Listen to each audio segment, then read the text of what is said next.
আর এই দেখো চলে এসেছি, এখন হচ্ছে আমরা বাঁধাকপির জমিতে। বাঁধাকপি আজকে চুরি আমি করবই বলেছি, আর তারপর যদি ধরা পড়ি আমি স্বর্ণকে বলবো আমি এদের চিনি না, প্লিজ ওদের সাথে বুঝে নিন, আমি এমনি এখানে ঘুরতে এসেছিলাম। তো এই দেখো এখানে কতগুলো বাঁধাকপি। আর এখন বাজে দুপুর কটা, 2টো কি 2:30 বাজে এখন। সবাই খেয়ে দিয়ে ভাত ঘুম দিয়েছে।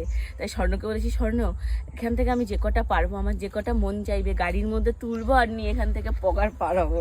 তো চলো, এই দেখো ওই বাঁধাকপিটা বেশ বড়, দেখাও একটু স্বর্ণ সবাইকে। মানে পুরো এতটা জায়গা জুড়ে হয়েছে এই বাঁধাকপিটা। ওই যে আরেকটার উপর আমার নজর পড়েছে, এইটা বড় আছে আর এইটা বড় আছে। স্বর্ণ কটা নেব? আমার হাতে 2টো, তোমার হাতে 2টো, 4টে, ঠিক আছে? বেশি নিও না, ধরা পড়লে কিন্তু বেঁধে রাখবে। না না না, তাড়াতাড়ি নি বাবা, তাড়াতাড়ি নি। দাঁড়াও, আরে তুমি এদিক ওদিক দেখো, লোক আছে না। আরে দেখো কিন্তু। আরে দেখছি, আমি এদিক ওদিক দেখছি, আস্তে আস্তে, আরে আস্তে।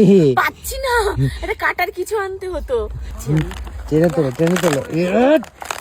আস্তে আস্তে। ই রাম, পালাও পালাও পালাও, লোক আসবে ধরতে, মানে এইদিকে পালাও।